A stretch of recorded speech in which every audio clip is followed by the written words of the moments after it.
So good afternoon, I'm here with John Kunzler, who is the risk manager at Marsh, our insurance brokers. Thank you very much, John, for talking to Regulation Matters again. I'd really like to talk to you about cyber security. Could you tell us what the latest cyber security scams have been? Sure. So there's a couple of things we're seeing at the moment.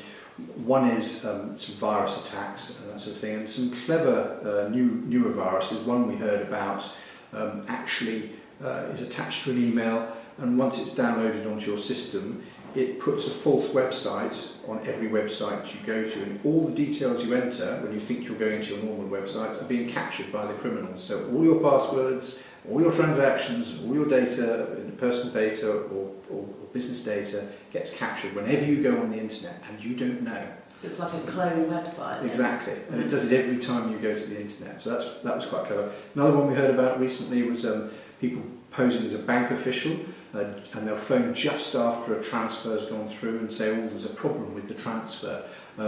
Could you enter a special code?" And they try and get you to do it a few times, and they'll have convincing details about the transaction, such as the amount of money, the client, the property, and it all sounds very credible, but actually the special code you're entering, unfortunately, is transferring the money to an account of the criminals. In those situations, are they targeting the first person who answers the phone at the law firm, or is it the finance team or the fee earner, or a mix of everybody? Generally they know the person who's conducting the transfer, or conducting the matter, so they'll just go to potentially the finance, the cash room person, who they'll know the name of, and they'll know the name of the fee earner who's doing the matter. So quite often it could be the finance, the cash room person, or it could be the fee earner, but whoever's entering the TT details, they tend to know who that is. Right, well, that's quite sophisticated then. Yeah. So, obviously there's thousands of law firms out there. What characteristics do scammers look for when they're deciding which firms to target? So our understanding of how these scammers work is they cast the net very, very wide. They don't have a typical profile of firm.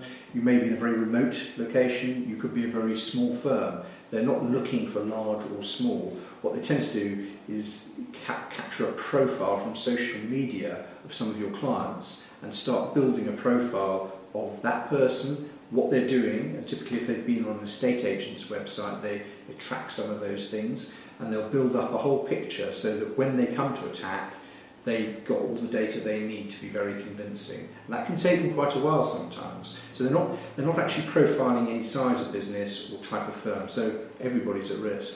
Okay, and a lot of the businesses that we regulate currently are small businesses.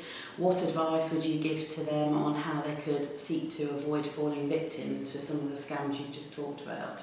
So I mean, the number one thing we'd say really is keep your security software up to date all the time. Although they're not targeting that, if your software isn't up to date and you haven't got good security, it makes it life very easy for a criminal to get in, and they can get in very quickly and get a lot of information.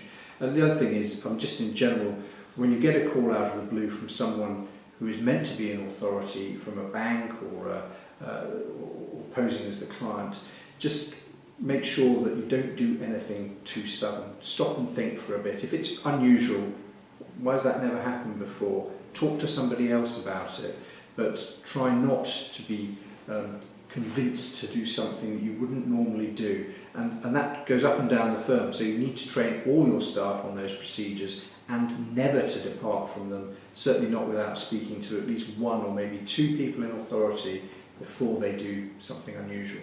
Right, so it's really just pause and say, this sounds a bit unusual, I haven't had that request before, or is a change in the pattern of behaviour. Think twice before you do what you're being asked to do. Speak to somebody else. Yes, check with a colleague or pick the phone up to somebody. Because most of these scams rely on you not doing that because it's urgent or it's slightly embarrassing or something's gone wrong. So they're putting you under pressure. They're putting you under pressure. If you remove that pressure, then you don't make the snap decision, and that's generally a good way of preventing. Great, okay. Thanks for your sage advice as always, John. Good to chat to you. Thank you.